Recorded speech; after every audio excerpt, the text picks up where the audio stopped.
میں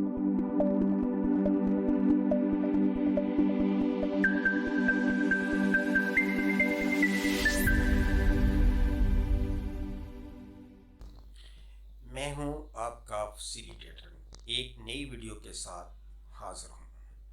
اسمال پاکس یعنی چچک، یہ بیماری ایک مخصوص وائرس کی مرہون منت ہے۔ یہ بیماری انسانوں کے علاوہ چارپائیوں کو بھی ہو سکتی ہے اور یہ مہلک بیماریوں کے زمرے میں شامل ہے۔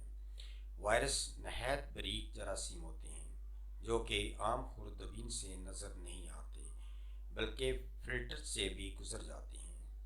بیماری کا ایک حملہ ساری عمر کے لیے جسم میں مدافعتی طاقت پیدا کر دیتا ہے، یعنی پھر بیماری کا حملہ دوسری دفعہ نہیں دیکھا گیا۔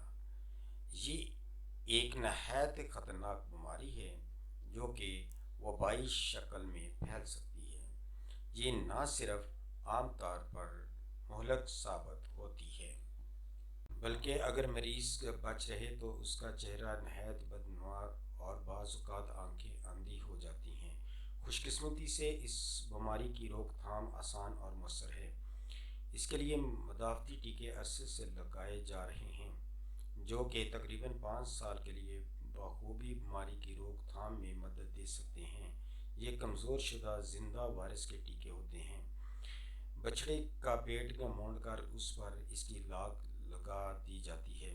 جب اس کے چھالے ابھر آتے ہیں تو ان کو چھل کر صاف کر کے رگڑ کر گلیسرین ملا کر ٹیکا بنا دیا جاتا ہے اور برف میں رکھا جاتا ہے تو خوب پھولتا ہے۔ پہلے سرخی ہوتی ہے، پھر چھالا بنتا ہے اور پیپ پڑ جاتی ہے۔ اس کے بعد کھرنڈ بن جاتے ہیں جو تقریباً 21ویں دن اتر جاتے ہیں۔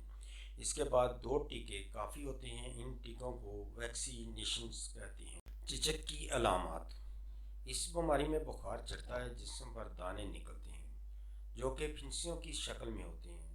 پھنسیاں ہر جگہ نکلتی ہیں، آنکھوں میں نکلتی ہے، منہ میں نکلتی ہے، خوب نکلتی ہیں کہ سارا جسم بھر جاتا ہے۔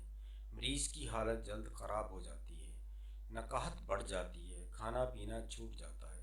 مریض کی حالت انتہائی خراب ہو جاتی ہے۔ تقریباً 3 ہفتے میں مریض بہتر ہو جاتا ہے۔ اس بیماری کے علاج کے لیے سلفا ڈرگز اور اینٹی بائیوٹک ادویات سبھی استعمال کی جا سکتی ہیں، مثلاً ٹیبلٹ سیرپ آگمنٹن صبح اور شام، یا سیرپ کیپسول اموکسل 500 mg صبح اور شام، یا سیرپ ٹیبلٹ بیکٹن DS صبح شام، یا بخار کی صورت میں اینٹی پائریٹک دی جا سکتی ہے، مثلاً سیرپ ٹیبلٹ پیناڈول دن میں 3 دفعہ۔ زخموں اور پھنسیوں پر فیوراسین کی کریم لگائیں اور مکھیاں نہ بیٹھنے دیں بلکہ مچھردانی لگا دیں۔ مریض کو علیحدہ کمرے یا مکان یا سب سے بہتر کسی اشود کی بیماریوں کے مخصوص ہسپتال میں داخل کروا دیں۔ یاد رکھیں، ادویات کا استعمال اپنے معالج کی ہدایت کی روشنی میں کریں۔ شکریہ۔